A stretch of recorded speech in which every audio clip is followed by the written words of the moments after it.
Hi guys, good morning. Ako na naman po ulit si Tito J. Ngayon, pupunta tayo sa dumpster. Papakita ko sa inyo kung ano ang itsura ng dumpster. Magdadrive tayo kasi medyo malayo yung dumpster sa amin. Yun guys, samahan nyo ako, papakita ko sa inyo. So hopefully pa-capture ko ng maayos kasi medyo mapangit yung wala tayong holder. Nakapatong lang dito sa sasakyan. Sana hindi matumba. Pag na-video ko lang maayos, ibig sabihin, at na-upload ko, ibig sabihin, goods. Pero pag hindi ko na-upload, natumba guys. Ayan, sorry.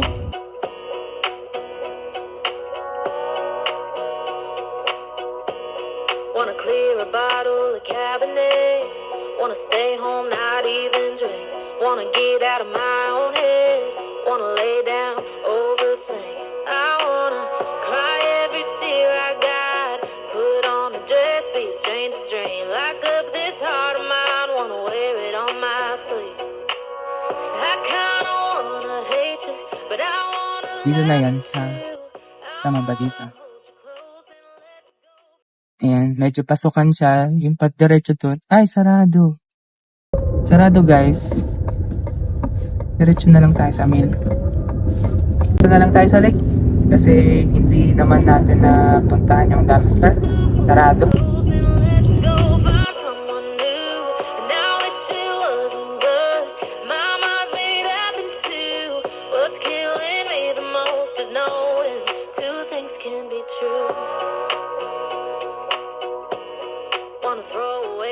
Ayan, malapit na tayo sa ganas.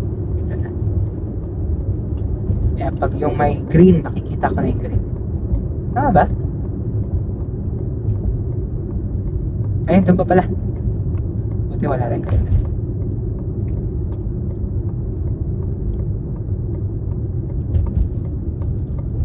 Ayan, dito ang ganas. Ko tayo tingin.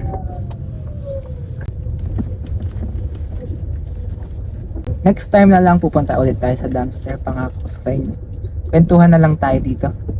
Oh, ang ganda. Thank you Lord. Ang ganda ng Canada. Ganda ng lake no guys. Thank you Lord. Ano, walang bear. Oh, ang sarap ng hangin. Di ba masasabi mo talagang worth it yung pera mo sa mga tax sa government dito. Napakaayos nila. Kahit dito, simpleng lake lang to ha. Liit lang yan. Oh, ganyan siya. Liit lang. Pero, tingnan mo naman. May lamesa, pinag-ayusan talaga. Tapos yung mga bato na nilandscape nila. Kaya may lamesa dito. Yung CR. O, di ba? CR. Tapos yun, may basurahan. At saka, hindi siya madumi. Malinis siya. Maayos. Inayos talaga. Ayan, may fire pit. Ayan. Pag picnic, pwede ka dito mag-picnic. Yung pamilya nyo, camping, ganyan. Ito pa, may mahabang lamesa. Tapos kapag ayaw mo silang kaharap kasi dito ka umupo. Nagmumuni-muni ka, nagtatampo ka sa kanila. Yan, dito ka umupo. Pero yan. Sulit naman yung view. Kasi ang ganda ng view. Diba? Ito, yan, may mga fire pit. Usually may mga fire pit dito, especially sa mga lake kasi paggabi, malamig na yung hangin dito. Kaya pwede ka yung magsindi dyan. Make sure na lang na within that circle ng fire pit. Kasi lalo na pag summer dito, medyo mabilis kumalat yung apoy. So make sure nila. Tapos minsan may mga fire ban, bawal kayo magsindi ng apoy. Nagbabawal nito yun. Tapos eto. Ano yung nakalagay dito? Tingnan nga natin. Yan, sabi niya Transport Canada. Hindi ko naman alam, wala akong maintindihan dun sa nakalagay. Ayan, nasa na yung mga butterfly na wala na, nagsilipatan na. Ayan, mga lola yan eh, dahil lola dito, joke lang. Ayan oh, mga butterfly, ayan diba? Kanina kukumpulan sila dyan, hindi ko alam kung may kinakain. Ayan oh, meron din ditong isa. Oh. Eh parang may kinakain sila dito, ayan oh. Diba? Ayan, ang dami nga nila. Kasi kanina andyan sila, nung lumapit ako biglang nagsiliparan. Diba, ang ganda guys. Tingnan nyo to, may mga bulaklak pa ng ito, dantilayon. Ganda. Yeah. Kung sa Pilipinas, wala, naanin na natin yan, nilagay sa base. Pero dito itong dandelion, ano lang, I mean, parang national flower ata nila to. Kasi everywhere, kung saan ka tumingin, makikita mo yan kahit sa town.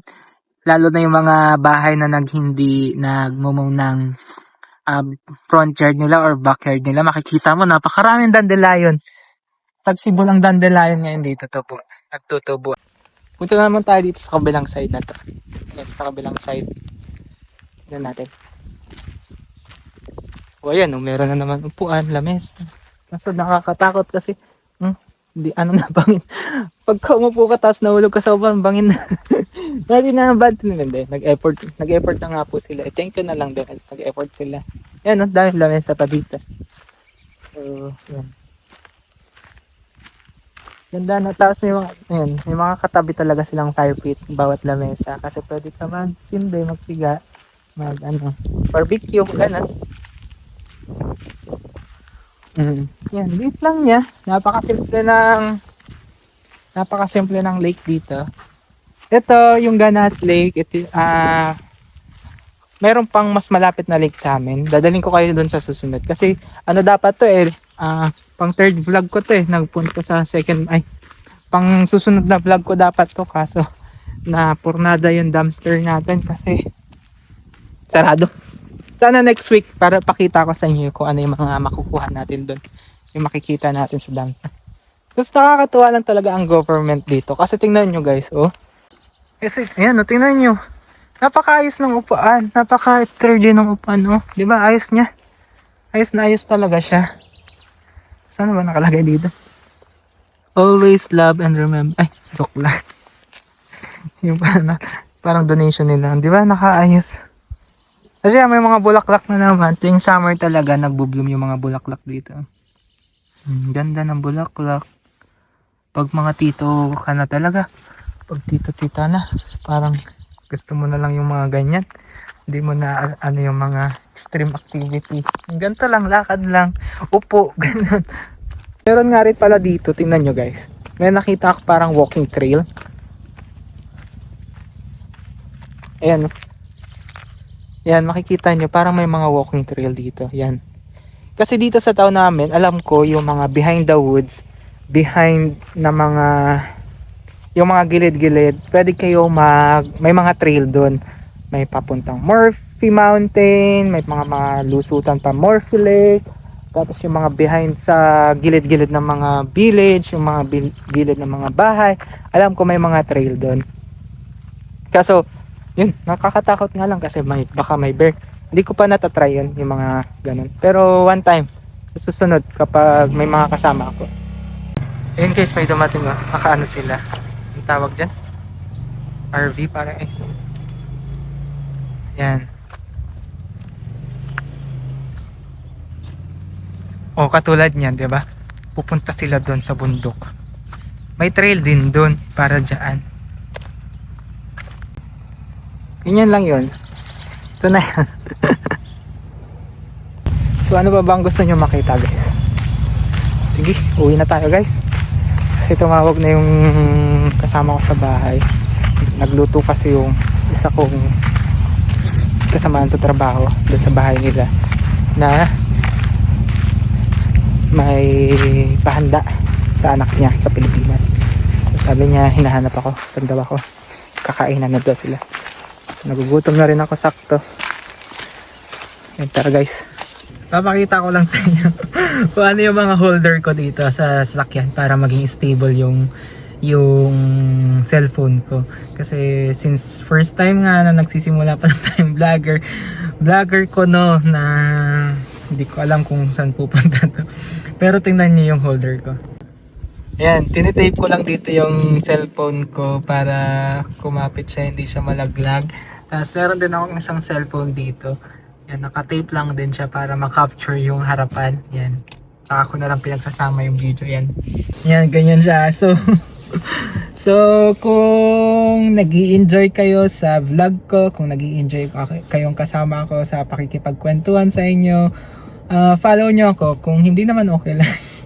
Pero pa yan, pag dumami ang ating subscriber, i-make sure ko na maging magkaroon ng gamit tayo para hindi rin kayo mahirapan, hindi kayo mahilo. Kasi alam ko, kahit ako pag nag-edit ako ng camera ko, ay ng video ko, alam ko, pati ako nahihilo. Sabi ko, gulo naman. So, i-make sure ko na medyo maayos yung view nyo panonood. Yun. Nasa next vlog ko ulit, mag-iisip ako ng topic or mag-comment lang kayo kung ano ang pwede natin pag-usapan. Thank you, bye-bye, see ya. And wag niyong kalimutan mag-follow na rin, and yan, thank you in advance. See ya sa next vlog ulit. Bye-bye!